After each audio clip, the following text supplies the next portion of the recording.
আজকে শীতলা মায়ের ভোগ খেতে দাদা বৌদির বাড়িতে চলে এসছে। যে দ্বীপের জন্য পাত্রী দেখা চলছে।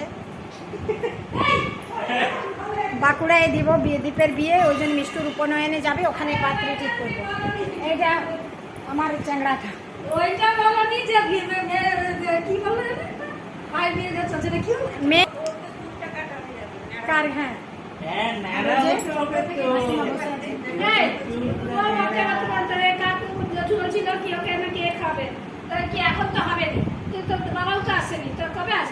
কালকে আমার বাবা আসবে, কার নিয়ে আপনাকে নিমন্ত্রণ করতে হবে, তখন তাকে আপনাদেরকে ভালোভাবে বলে যেতে হবে।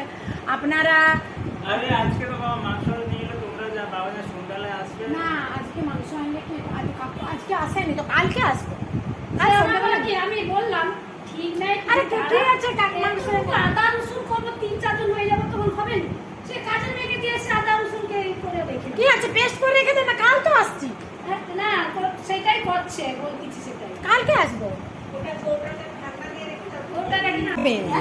কন্টেনারে রেখে দিলে মানে ওটাই বলতে কি সেই ইয়াতে আর কি, মানে চাপা দিয়ে আমি রাখছি এমন ভাবে, সেটাও শীতলা মায়ের ভোগ। এখানে ভাত মানে ভোগ, এটা এখানে চাটনি, এখানে ঘন্ট, এটা শুক্তো, এটা ডাল, এখানে আছে মাছ, এখানে আছে আলু ভাজা, এখানে পায়েস। তো এবারে আমরা ভোগ খেতে বসবো। পাতাগুলো কি সুন্দর লাগছে, পাতাও ভালো লাগছে। মাসি মাসি এখানে দিতে তুমি এইটা বিশো না না মাসি কাটা দিয়ে দেখতে ওই মিষ্টু কাছে বসে আজকে মাস্টার এইখানে বসে না, এখানে তুমি মিষ্টু বসবে, তাহলে এইখানে মাসি মাসি এইটাই বসবে তো দিও সবাইকে খেতে হবে। মাসিকে অল্প দেবে, ও মানে জায়গাটা মনে ছাড়বে না, একটু কি করে বলছে।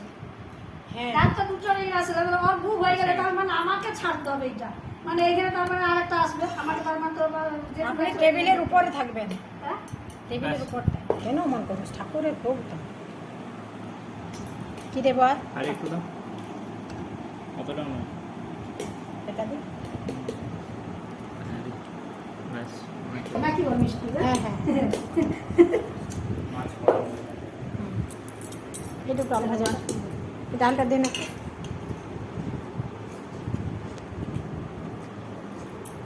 এটা আলুই খালি আসা বসছি বস, তুমি এইটাই বসে এরপর আমিও এইদিকে বসে পড়লাম ভোগটি খেতে। তো সত্যি কথায় রান্নাগুলো অসাধারণ হয়েছে। মুগের ডাল আলু ভাজা দিয়ে প্রথমে খেয়ে দেখলাম, সত্যি কথায় খুব সুন্দর হয়েছে। সাথে সবজিগুলিও মাছটিও। আমার ছেলে যেহেতু ঘন্টটি খাবে না, সেই জন্য আমি ওর ঘন্টাটা নিয়ে নিলাম আর খেয়ে দেখলাম দারুণ হয়েছে। কত সুন্দর। একটু জানুন না মিষ্টি একটু একটু নেই, প্রসাদে না বলতে নেই, এনে টেস্ট করে এটা বুঝলো, প্রসাদে মাসি তো না বেরি করছে, মাসিটা জোর করে একটু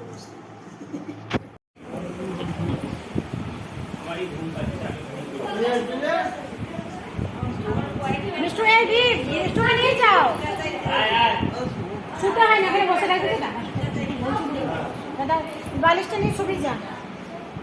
আজকের মতন এই ছোটো ভ্লগে বানিয়েছি আর এটা বাড়াচ্ছি না। আর আপনাদের কেমন লেগেছে অবশ্যই লাইক কমেন্ট করে জানাবেন। সবাই ভালো থাকবেন, সুস্থ থাকবেন, সাবধানে থাকবেন। নমস্কার, শুভ দুপুর।